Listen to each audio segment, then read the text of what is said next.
três evangelhos, conhecido tecnicamente e teologicamente como sinóticos, eles se atêm muito à concretude da história, ao fato histórico.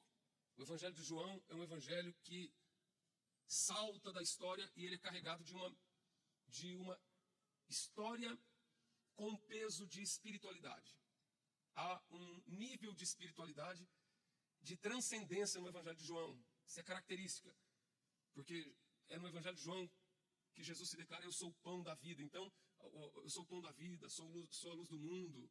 Quem tem sede, venha a mim e beba. Então, toda a história, ela é imediatamente transportada para uma correlação espiritual diferente dos três primeiros evangelhos, que são as narrativas históricas do fato. Eles se prendem tão somente a contar a história. Agora, no João, não. No princípio era o verbo, e o verbo era Deus, e o verbo estava com Deus. Assim, o verbo estava com Deus e o verbo era Deus.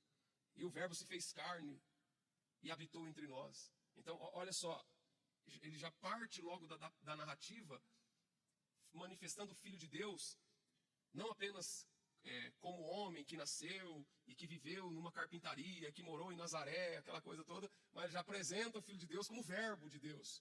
Então ele espiritualiza, isso é a característica que permeia o quarto evangelho. Os teólogos chamam o evangelho de João de quarto evangelho. Os três primeiros chamam de sinóticos, e quando chega no evangelho de João, eles chamam de quarto evangelho.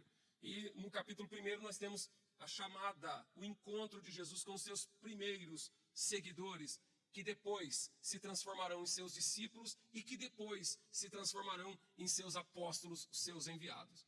E nós temos aqui o encontro de Jesus com um dos discípulos que nos sinóticos não carrega o nome de Natanael. Quando você lê a lista de apóstolos nomeados no capítulo 10 de São Mateus, você não vai ver ele chamado de Natanael, ele é chamado de Bartolomeu, que Bartolomeu é filho de Ptolomeu. Era comum na época as pessoas terem dois nomes. Eles estavam inseridos dentro de uma dupla cultura, uma cultura greco-romana e uma cultura judaica. E isso, ele tinha um nome grego e um nome judaico. Mais ou menos a finalidade dessa dupla nomenclatura era isso. Paulo também era chamado de Saulo. Saulo era um nome judaico. Paulo era um nome greco-romano de Paulo. Entendeu? Então, isso é comum. Então, você vai ver esse encontro. Quem apresenta... Olha só, o texto começa no 45. Quem apresenta é Filipe, que é um outro apóstolo. Apresenta. E Filipe achou Natanael. E eu já começo a verificar por aqui algo poderoso. Filipe achou Natanael. Então, como na Bíblia, na palavra, a construção bíblica baseia-se num plano divino, nós vemos que não foi Natanael que achou Filipe. Foi Filipe que achou Natanael. Ele foi achado pelo servo de Deus que já conhecia Jesus. Foi achado da mesma forma que a nossa consciência da verdade do Evangelho, que está presente em cada um de nós, a consciência do Evangelho que está plantada, que brotou em nós, ela não é algo que aconteceu a partir de nós mesmos, não é algo que nós produzimos por uma mera aceitação de uma verdade meramente religiosa. Todos aqueles que estão na presença de Jesus, todos aqueles que foram salvos em Cristo, todos aqueles que teve encontro com Jesus, normalmente nós fazemos ao final dos cultos, principalmente culto público, nós fazemos o que nós chamamos de apelo. E é interessante que toda vez que se faz o apelo, eu mesmo faço o apelo todo domingo, para quem quer aceitar Jesus, na verdade, talvez o apelo devia ser diferente, quem quer ser aceito por Jesus. Meu Deus, quem sou eu para aceitar ou não Jesus? Toda vez que eu faço o apelo, vem na minha mente toda vez que eu faço o apelo, quem ainda não serve a Deus, que quer entregar a vida a Jesus, quer aceitar Jesus como seu Salvador. Então, meu Deus, quem sou eu para aceitar Jesus? Quem é o homem para aceitar Jesus? Eu acho que é Deus que tem que nos aceitar. Louvado seja Deus. É Deus quem quer ser aceito por Jesus. Eu não estou reformando nada, eu só estou dizendo que é o que eu penso. Porque Jesus é tão maravilhoso, Jesus é tão perfeito, Jesus é uma coisa tão boa e indescritivelmente maravilhoso que dizer para o homem aceitar Jesus é uma petulância muito grande. Chega a ser uma deselegância aceitar Jesus. É Jesus que nos aceita. Louvado seja Deus. A Bíblia diz assim, os meus olhos procurarão os fiéis da terra. No Salmo de número 89 diz assim, achei a Davi, meu servo, com santo óleo ungi. Filipe achou Natanael. Louvado seja o nome do Senhor. E Natanael, quando foi achado, mal sabia do que iria acontecer a partir daquele momento. Mal tinha ideia, mal conseguia imaginar, jamais conseguiria imaginar o que iria acontecer a partir daquele momento em que ele foi achado. Louvado seja Deus. Em que ele foi achado por Filipe. E quando ele foi achado por Filipe, a Bíblia dizia achou. Podia ter escrito encontrou. Casualmente. Estava caminhando. E a Bíblia podia falar coincidentemente. Mas não, achou. Dizendo que louvado seja o nome do Senhor. A Bíblia diz assim, procurei um homem. Está lá em Ezequiel no capítulo de número 22. Procurei um homem para que estivesse tapando na brecha, tapando o muro. Procurei um homem. Ou seja, Deus procura e é Ele que acha. E Deus acha as pessoas nos lugares que você menos imagina. Nos lugares onde você menos imagina, Ele acha alguém para salvar. Nos lugares que você menos é capaz de imaginar, tem alguém ali para ser salvo. Certa feita, eu lembro de um pregador brasileiro que quando jovem se entregou para Jocum, jovem com uma missão, e depois se transformou num pregador internacional. E na pregação dele ele contava a história de um homem que recebeu a direção de Deus para pregar. Ele queria tanto pregar, então ele falou assim, vai lá e prega para aquela pedra. Tinha uma pedra enorme. E ele abriu a Bíblia para treinar a pregação. E abriu a Bíblia, Deus deu a mensagem, prega. E ele pregando a palavra, pregando e tal. E depois da pregação, o Senhor ainda faz o apelo agora. Como se fosse ensaio. Só que atrás da pedra, tinha ali um homem que estava fugindo da polícia. Louvado seja Deus, estava escondido. Estava escondido, mas Jesus achou. Imagina onde Jesus achou cada um de nós. E aquele homem ouviu a pregação inteira. Mas na cabeça do rapaz que estava pregando, ele estava pregando para a pedra. Mas na verdade Deus já tinha mandado ele ali para encontrar. Achei Davi. Onde é que Davi estava? Os irmãos de Davi estavam todos arrumados, perfumado, cabelo penteado, sapato colocado no pé, mesa preparada, tudo pronto, na frente do profeta. E Deus está dizendo assim, achei Davi, meu servo, com santo óleo ungi. Louvado seja o nome de Jesus. É por isso que vale a pena pregar. Porque às vezes aquele que você... Tem pessoas, irmãos. O pastor Paulinho sempre fala assim, na minha cabeça eu podia ser até presidente do Brasil, mas crente, jamais. E está aqui para a glória de Deus. Tem pessoas que você pensa e fala, rapaz, esse não tem jeito, esse não vai dar. Esse aí não vai dar. Esse aí não entrega de jeito, esse tem um coração muito duro. Irmãos, Filipe achou o Natanael. Natanael não tem noção que foi achado. Quando a Bíblia diz Filipe achou Natanael, ele já está fisgado e não sabe. Ele já está fisgado e não sabe. Porque a Bíblia diz achou Natanael. Se achou, talvez o Filipe não tinha ideia. E não estava procurando nada. Eu tenho para mim que o Filipe não estava procurando. Ele achou sem estar procurando. Mas Deus, sem Filipe saber, estava procurando através de Filipe para achar o Natanael. É por isso que você tem que dar lugar para Jesus te usar, irmão. Dê lugar para Jesus te usar. Onde você estiver, você é ali um porta-voz de Deus. Porque você nunca sabe o que Deus quer fazer e com quem Deus quer encontrar. Você nunca sabe no que Deus quer, o milagre que Deus quer fazer, irmão. Louvado seja Deus. Uma vez eu estava indo embora, eu trabalhava na usina, no escritório. Minha sala ficava no 5º andar. E eu tinha um amigo que chamava, o nome dele é Valdivino, e ele trabalhava no 1º andar. Ele era do transporte. E eu desci do 5º andar e eu estava com o meu carro. E já estava na hora de todo mundo ir embora. Eu passei na sala e falei, Valdivino, o senhor quer uma carona? Ah, eu aceito. Aceita a carona. E ele ia de ônibus, estava preparado para pegar o ônibus, o fretado e ir embora para casa. E quando eu chamei ele, eu não sabia do que ia acontecer. Minuto depois. Eu poderia ter passado batido, falar, não, deixa ele com o transporte, que todo mundo vai. Mas intuitivamente eu chamei. Quando eu chamei o Valdivino, ele falou, eu vou com você. Entrou. Quando ele entrou no carro, os ônibus já tinham tudo ido embora. Eu dei partida, o carro não pegou. E quem que sabia arrumar o carro? O Valdivino. Então, peraí, que eu sei da gente desse negócio? Ele trabalhava no transporte, era um problema na bateria, ele foi lá no estoque. Às vezes você vai fazer alguma coisa, às vezes a nossa intenção é uma. Às vezes o teu interesse é um. Mas através daquela atitude, Deus está alcançando o que você não vê. O Felipe achou, e essa palavra para mim, ela tem um peso muito grande, no programa de Deus, na agenda de Deus. Porque a realidade no qual nós estamos inseridos, o contexto no qual nós estamos inseridos, nós não conseguimos enxergar plenamente o que Deus está fazendo nesse exato momento. Você não consegue imaginar, por isso nós precisamos agir e falar, Senhor, faz de mim um vaso na tua mão. Felipe achou Natanael. Mas Felipe não estava procurando Natanael, e Natanael nem imaginava que ele estava sendo achado naquele momento. Achei o Messias, de quem falou Moisés e os profetas. Olha que frase. Olha o enunciador, achei o Messias.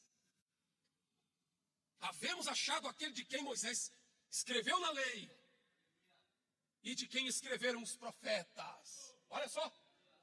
Então essa primeira tacada do Felipe, achei aquele de quem falou Moisés e os profetas.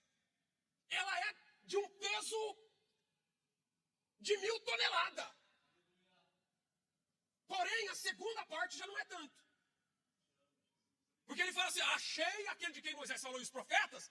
Aí ele fala, Jesus de Nazaré. Hoje, nos dias em que a gente vive, na era cristã, dizer Jesus de Nazaré é algo até bonito de dizer. Eu gosto de dizer Jesus de Nazaré. Mas dizer Jesus de Nazaré, apresentar Jesus de Nazaré desse jeito, primeiro, Nazaré não é nenhuma vez citada no Antigo Testamento. Não é mencionado, não há nenhuma menção de Moisés e muito menos dos profetas acerca de Nazaré. Então, na medida com que ele fala, achei aquele de quem Moisés falou e também os profetas, os ouvidos deles se afinaram.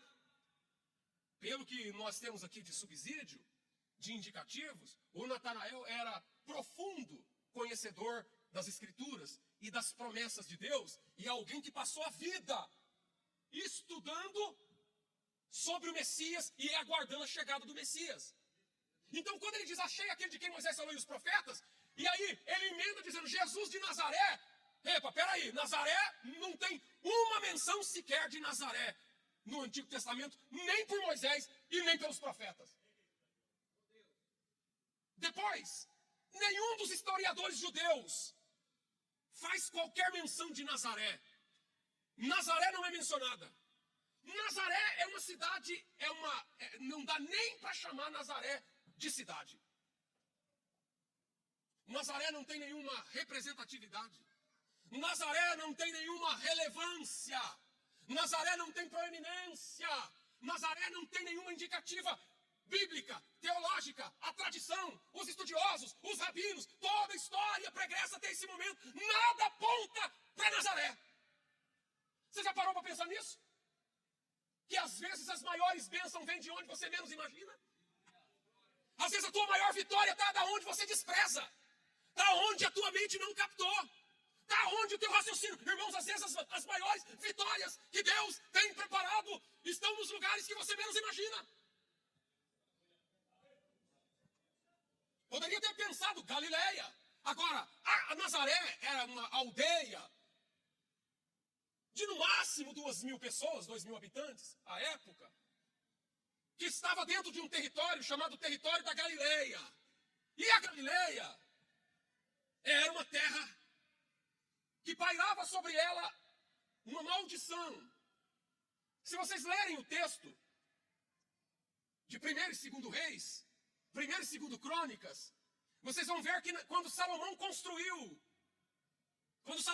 o templo, ele obteve financiamento de Irão, rei de Tiro, que deu madeira de cedro, que deu ouro, que deu mão de obra especializada, mão de obra, a empreiteira para fazer o grande templo de Salomão. E quando terminou a construção do templo e do palácio, que durou 20 anos para fazer o palácio e o templo junto, quando passou 20 anos, Salomão gastou o que tinha e o que não tinha para fazer o templo. e a casa real. E o reino de Israel, nessa época, estava mergulhado em dívida. E Irão queria receber o dele. Salomão, você não vai me pagar? Eu quero receber. Para quitar essa dívida, o que Salomão fez?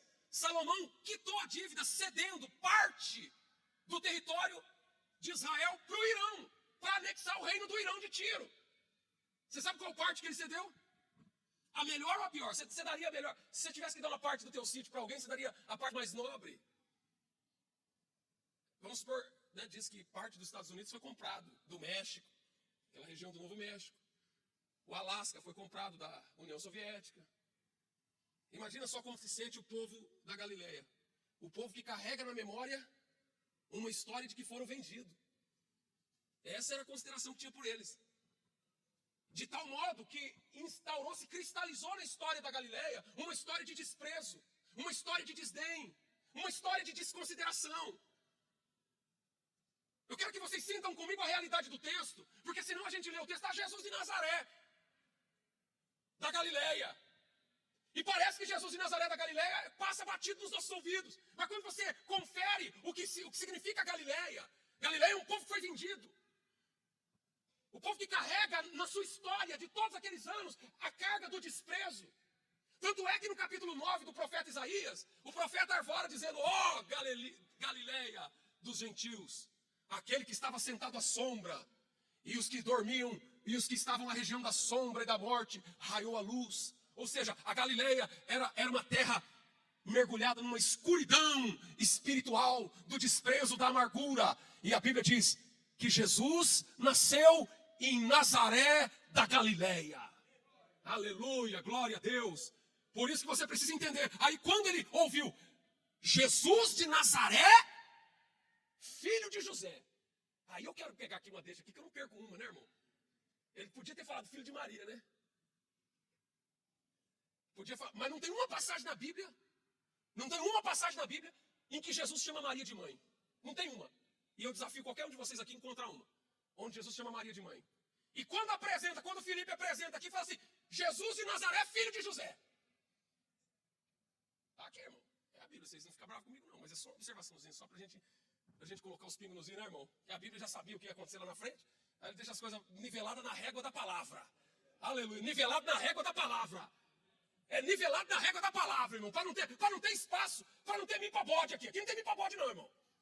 Louvado seja Deus. Aí qual que é a reação do Natanael? Por acaso, alguma coisa boa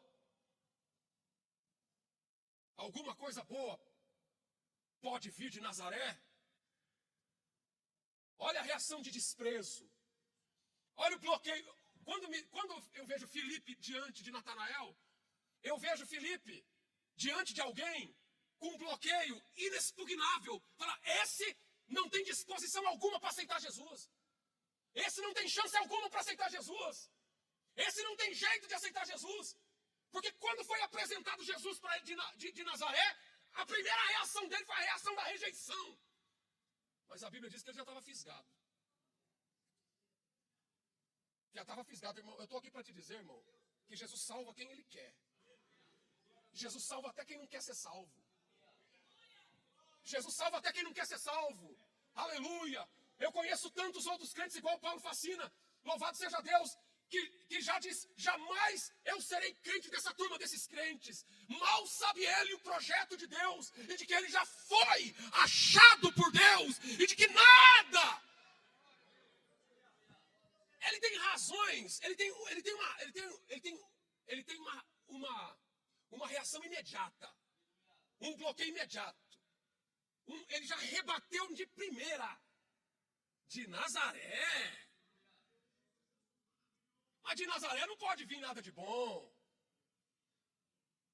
Aí o Filipe disse assim, se você tiver com a Bíblia aberta, você olha para o texto agora. E se você não tiver, eu te espero você abrir, para você sentir, para eu mostrar para você, e você sentir o que eu senti. Porque o que o Filipe fala para ele? Vem e vê. Vamos lá. E o versículo termina com a palavra, vem e vê. Termina com a palavra, vem e vê. Vem ver.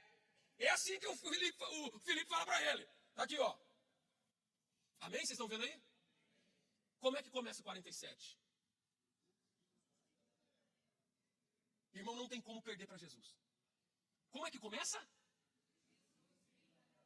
E como é que termina? Vem e vê. Filipe fala para Natanael, vem e vê. Então, como é que termina? E como é que começa? Jesus viu. Tem como perder para esse Jesus? Vem ver. Quando ele foi ver, Jesus já estava vendo. Você fala, eu vou atrás do fubá, Jesus já está com o bolo pronto, mano. Você nunca vai chegar na frente de Jesus. A obra de Jesus. Quando você pensa que você vai dar um passo, você vai falar, não, agora eu vou. Não. Quando você fala assim, agora eu vou achar Jesus, ele já te achou. Vem ver. Versículo seguinte, Jesus viu. E Jesus viu. Agora, olha aqui. Eu penso assim, ó. Filipe sabia onde Jesus estava. Aqui é uma inferência. Inferência é uma forma de raciocínio. Por dedução. Porque quando ele fala assim, ó, achei aquele de quem Moisés falou e os profetas, Jesus de Nazaré, filho de José, ele diz, porventura pode vir alguma coisa boa de Nazaré? Ele diz, vem e vê. Ou seja, me segue, que eu te levo até ele. Então quem estava na frente, quando eles foram até Jesus para ver? Filipe. E quando chega o versículo 47, diz assim, e Jesus viu quem estava na frente? Você pode dar glória a Deus aqui nessa noite? Eu dou glória a Jesus, irmão, porque Jesus sabe fazer a obra. Quem ele viu? O Filipe não, ele viu Natanael. Porque ele sabe quem é Natanael. Eu vou dizer uma coisa para você, irmão. Leve para Jesus. Leve até Jesus. Irmão, vou dizer uma coisa para você. Diga para a pessoa assim, ó, Jesus pode te curar. Jesus pode salvar. Esse problema que você tem aí não é nada para Jesus. Jesus, ele pode resolver esse problema. Pode abrir essa porta. Pode fazer esse milagre. E eu vou dizer uma coisa para você. Filipe, pode confiar. Porque Jesus está no controle. Pode confiar que Jesus vai fazer do jeito dele. Quando ele chegou, o Filipe estava na frente. Mas a Bíblia diz, Jesus viu Natanael. Por quê? Filipe achou Natanael. Louvado seja Deus, está fisgado no anzol de Jesus assim, ó. Esse peixe aqui já é meu. Oh, glória! Louvado seja Deus. Jesus viu Natanael vir ter com ele e disse, eis um verdadeiro israelita em quem não há dolo. A palavra dolo é uma má intenção. O dolo, que nem tem, o pessoal fala aí, os advogados falam crime culposo e o crime doloso. Crime culposo é o crime sem intenção. O crime doloso é o crime com intenção. Ele quis fazer. Entendeu? Eis aí um verdadeiro israelita em quem não há dolo. Isso aí, ele não tem intenção de prejudicar ninguém. É o que Jesus fala dele. Ele fala de Natanael. Eis aí um verdadeiro israelita. E Natanael responde para ele assim, de onde você me conhece? De onde você me conhece? Como é que você sabe de mim? Parece que é uma coisa simples. E é. Porque Jesus disse as palavras para Natanael de uma forma que instigou Natanael para uma outra etapa. Jesus disse algo para Natanael que mexeu com as suas estruturas. Jesus disse algo para Natanael que quando eu ouço essa frase, eu não consigo aquilatar o peso dessas palavras para o Natanael. Eu não consigo ver que essas palavras, por que essas palavras que ele disse foram tão significantes para ele? Por que essas palavras foram tão pesadas para ele? Por que essas palavras mexeu tanto com as suas estruturas? Eis aí um verdadeiro israelita em quem não há dolo. Na mesma hora ele diz assim, da onde é que você me conhece? Como é que você sabe de mim? E aí o que tem aqui nesse texto? Tem que Jesus disse alguma coisa para ele. Que quem ouviu não entendeu. Os que estavam ali presentes não significou nada para quem estava ali presente. Mas para o Natanael foi a a chave que abriu o castelo do seu coração para Jesus entrar.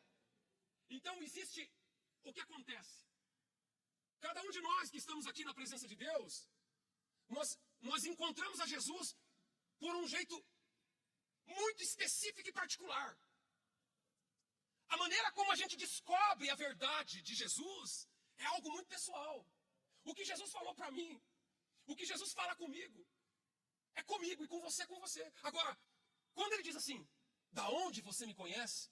Aí o Senhor responde assim, antes que Filipe te chamasse, eu te vi debaixo da figueira. E aí, de novo, eu fico com um ponto de interrogação. Ora, antes que Filipe viesse até você, eu já te vi. Jesus está se referindo a alguma coisa. Jesus está fazendo menção de alguma coisa que para ele é um código que existe dentro dele.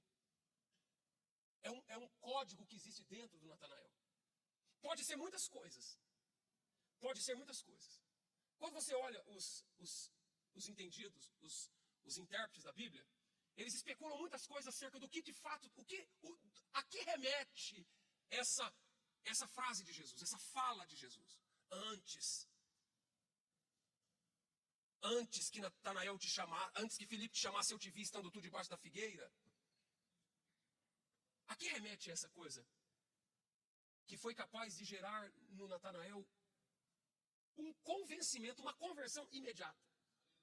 Porque quando Jesus disse, eu te vi debaixo da figueira, uns dizem assim, é que todo judeu tinha o hábito de orar debaixo da figueira.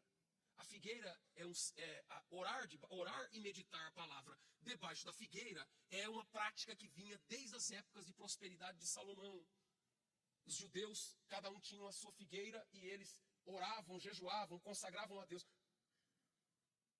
Mas se todos os judeus tinham o hábito de fazer isso, se os judeus piedosos, espirituais, ficavam debaixo da figueira orando, jejuando e meditando as escrituras da Torá, então isso não era algo que ele falasse para causar tamanha estupefação no Natanael. Então, o que tem aqui nesse texto? O que tem nesse texto? Aí tem outras especulações. Que diz que o Natanael era contemporâneo de Jesus. Tinha a mesma idade de Jesus. E que quando Jesus era garoto, nasceu, teve um decreto do Herodes, que determinava que todas as crianças fossem mortas. Pelo decreto de Herodes, abaixo de 2 anos. E para que ele não morresse, ele foi escondido pela sua mãe. E a sua mãe passou o tempo da sua vida repetindo a história. Só que aquele decreto nunca, apesar de Herodes ter morrido, aquele decreto nunca tinha sido revogado. Aliás, os decretos desses reis e imperadores, eles eram irrevogáveis. Então, de tal sorte que ainda tinha sobre ele uma sentença que determinava que ele, e ainda que tinha afrouxado, as coisas tinham entrado numa normalidade, alguém poderia exigir o cumprimento daquele decreto, a qualquer momento. Porque o decreto determinava que toda criança de 2 anos para baixo deveria ser morta. E ele foi escondido por sua mãe para não ser morto. Perceba só. Então, a vida dele dependia de um segredo. Ele foi escondido e a mãe falou, você foi livre porque eu te escondi nas folhagens da figueira. E quando chegou a época da sua idade, esse era um segredo que ele não podia sair contando para todo mundo, porque a lei ainda vigorava. O decreto ainda era vigente, não havia sido revogado. Então era algo, quando Jesus disse isso a ele, Jesus estava remetendo a um código, a um segredo, a um segredo de tamanha importância, que desse segredo dependia a sua própria vida, que desse segredo dependia a continuidade da sua vida. E quando Jesus disse assim, antes que Filipe te chamasse, eu te vi debaixo da figueira, Jesus olhou bem para ele e falou assim, rapaz, era para você ter morrido. Era para você ter sido pego. E você não foi pego? Porque eu te vi. O meu negócio com você é antes que Felipe te chamasse. Alguém um dia chamou você para vir para a igreja. Alguém um dia falou, vou passar na tua casa para te levar. Vamos comigo no culto. Ó, ali vai ter um culto. Aí quando você chega ali no lugar, o Filho de Deus olha e fala assim, eu sempre te vi desde todo o tempo. Eu vi você. E você está vivo, você está viva. Louva, antes que Felipe te chamasse, eu te vi. E quando ele disse isso para ele fala assim, só alguém. Porque como que ele ia crer no Messias sendo Jesus de Nazaré? Se falasse isso, o Felipe podia ter tirado Nazaré para Jesus ficar mais aceitável. Ele podia ter arrancado Nazaré do nome assim, para ser mais fácil deles. Vamos fazer o seguinte, vamos modernizar aqui as coisas, porque aí vai ser mais fácil as pessoas aceitar Jesus e ficar na igreja. Vamos fazer um evangelho light, onde Jesus aceita tudo. Vamos colocar o Jesus que aceita tudo, vamos arrancar o Nazaré, e aí ele vai ficar mais fácil de aceitar, vai ficar mais adequado, mais adaptável. O Felipe podia não ter dito, Jesus, filho de José. Agora, dizer Jesus de Nazaré, ele já estava pregando o evangelho para ele não aceitar. E se você for ver, irmão, tem tudo para nós não aceitar. Se você for ver, tem tudo para nós não ser crente. Tem tudo para não ser crente, irmão. Mas nós não somos crentes porque de fato nós aceitamos. Porque Ele nos aceitou primeiro. Ele nos aceitou. E Ele tem a palavra que acessa o código de nossa alma. E que revela a verdade do evangelho. E aí ele diz assim, Natanael respondeu, Rabi, tu és o filho de Deus, tu és o rei de Israel. Perceba que se for verídico essa especulação interpretativa, se for verídico, se tiver fundamento nessa explicação do que aconteceu aqui, ele está ligado com o quê? Com o nascimento do rei. Porque Herodes tentou matar Jesus, porque Jesus foi visitado pelos reis magos, sob a alegação de que te havia nascido o rei de Israel. Tu és o filho de Deus, o rei de Israel. Aí Jesus disse assim, só porque eu te disse, te vi debaixo da figueira. Só porque eu te disse, te vi debaixo da figueira, você creu? Ele creu porque Jesus disse isso a ele. Eu não sei se essa história que eu estou contando, que ele é contemporâneo, isso aqui são coisas, eu não sei se isso aqui tem um lastro. Isso aqui não é uma história, eu estou dizendo assim, as vertentes que tem. Eu não estou defendendo ele, mas eu estou defendendo que o que ele disse não é só o que ele disse. Ele disse, só porque eu te disse, te vi debaixo da figueira, só por causa disso você creu? Uau! Eu não disse nada ainda para você. Você não viu nada ainda. Só porque eu te disse, te vi debaixo da figueira, você creu desse jeito. De todo o coração. Então a partir de agora, você se prepare. Porque coisas maiores do que estas. Porque quando ele disse, eu te vi debaixo da figueira, ele ficou assim, fora de si. Para ele foi algo extraordinário o que ele disse.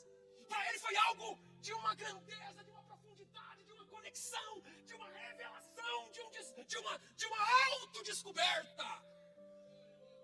Mas Jesus mesmo não achou que aquilo tinha sido grande coisa. Jesus falou, rapaz, isso aqui é só o começo. Porque só porque eu te disse, te vi debaixo da figueira, você creu? A partir de agora você vai ver coisas muito maiores do que estas. E aí ele disse mais, e digo mais,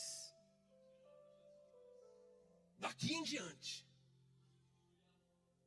vocês verão os anjos do Senhor, de Deus, subindo e descendo sobre o Filho do Homem.